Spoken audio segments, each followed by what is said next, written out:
Bonjour à tous, une petite vidéo pour présenter les dangers du courant électrique par rapport au corps humain. Alors, deux personnages parlent, l'un pense que le corps humain est conducteur, l'autre pense que le corps humain est isolant. Donc pour savoir qui a raison, eh bien il suffit de faire une expérience.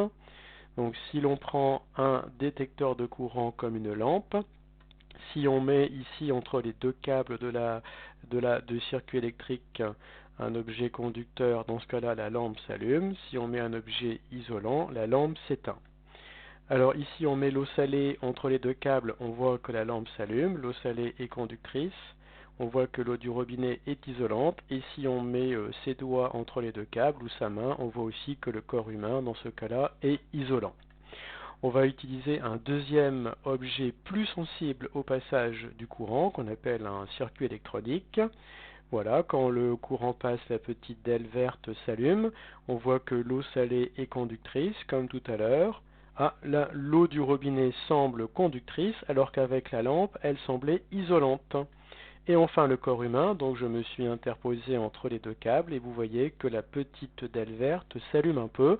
Donc le corps humain semble aussi un peu conducteur avec le composant électronique. Donc il apparaît clairement, grâce à ces deux expériences, que dans la nature, il n'y a pas que des corps conducteurs et des corps isolants.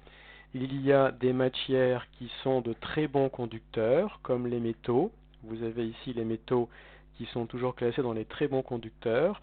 Il y a les mauvais conducteurs, comme l'eau du robinet, les très mauvais conducteurs, comme l'être humain, et enfin les isolants.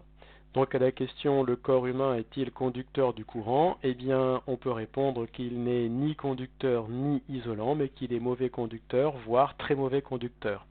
Quand votre corps est sec, il est très mauvais conducteur. Quand votre corps est humide, il devient mauvais conducteur. Et on verra que ça peut avoir beaucoup d'importance par rapport au courant électrique et ses dangers. Alors, les perceptions des décharges électriques dépendent de la force du courant, de l'intensité du courant. Si le courant était très faible, on sent juste un petit choc. Par contre, si le courant commence à devenir plus important, eh bien, on peut avoir une tétanisation des muscles. Ça veut dire qu'on ne sait plus se décrocher du câble électrique qui provoque la décharge. Si le courant est encore un peu plus fort, ça peut bloquer les muscles respiratoires, voire provoquer une fibrillation du cœur ou la mort. Dans ce cas-là, bien sûr, le courant est extrêmement dangereux et mortel. Alors en physique, on distingue l'électrisation de l'électrocution. Alors c'est quoi la différence entre les deux? C'est simple, on dit qu'on se fait électriser quand on reçoit une décharge électrique mais que l'on survit, on ne meurt pas, et on dit que l'on se fait électrocuter quand on reçoit une décharge électrique et que l'on meurt. Donc en fait, il est impossible de dire qu'on s'électrocute, parce que quand on est électrocuté, on est mort. Alors, les dangers du courant électrique ne sont pas à négliger. Tous les ans, en France, il y a des gens qui meurent à cause du courant électrique. Ici, vous avez un exemple d'un jeune qui a été s'amuser sur des wagons et il est rentré en contact avec des câbles qui sont au-dessus des wagons. Il en est mort. Chaque année, il y a des morts à cause des courants électriques. Alors, à la maison, comment peut-on se faire électriser? Il suffit de regarder les prises. Donc, une prise possède ici deux bornes vertes et une borne en cuivre. Parmi les deux bornes vertes, il y a la phase et le neutre, et la borne en cuivre s'appelle la terre. Alors si on ouvre le boîtier d'une prise, ce n'est pas à faire à la maison bien sûr, mais si on ouvre le boîtier d'une prise, on voit des câbles. Alors à la borne qu'on appelle la phase, on connecte toujours un câble rouge.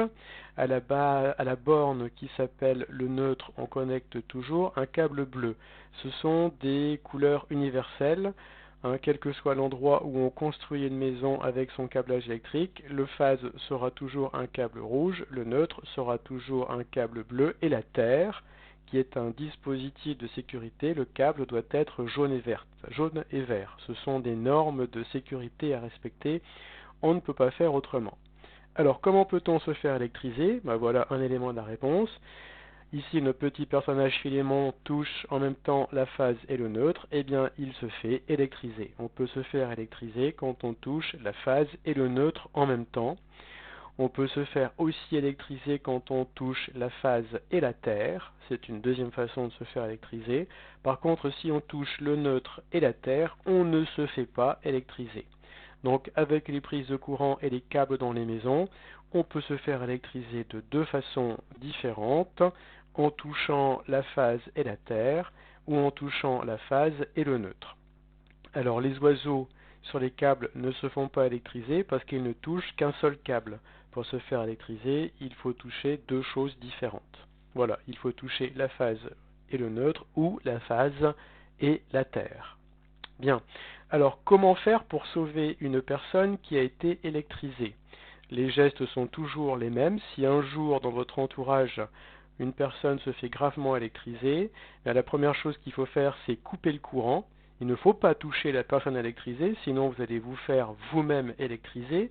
Donc, ne pas toucher la personne électrisée, couper le courant.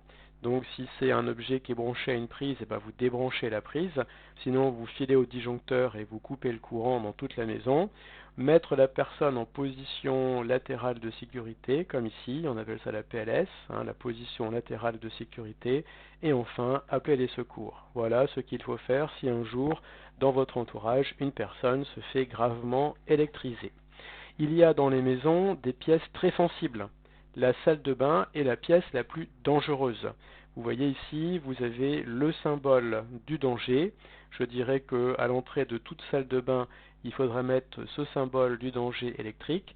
Vous avez ici une personne qui est en très grand danger dans sa baignoire parce qu'elle est en train d'utiliser un objet branché sur une prise de courant en même temps qu'elle se lave dans sa baignoire. C'est extrêmement dangereux. Quand le corps humain est mouillé, ce n'est plus un très mauvais conducteur, mais un mauvais conducteur. Et dans ce cas-là, toute électrisation est mortelle. Donc quand vous prenez votre bain ou votre douche, avant de toucher tout objet électrique, il faut d'abord bien sécher votre corps, et c'est seulement quand votre corps est bien sec qu'après vous pouvez toucher les objets électriques. Donc c'est pareil avec les téléphones portables. N'utilisez jamais un téléphone branché à une prise, en recharge et branché à une prise, lorsque vous prenez votre bain ou votre douche. C'est extrêmement dangereux. Ne jamais charger son smartphone ou tout appareil électrique dans une salle de bain, c'est extrêmement dangereux. Vous vous mettez en danger de mort. C'est écrit ici en toutes lettres, danger de mort. Voilà. Donc tous les ans, il y a des gens qui meurent ou il y a des accidents électriques graves à cause de ce type de comportement. Ne branchez jamais votre téléphone dans la salle de bain. Bien, j'espère que vous respecterez cette consigne de sécurité.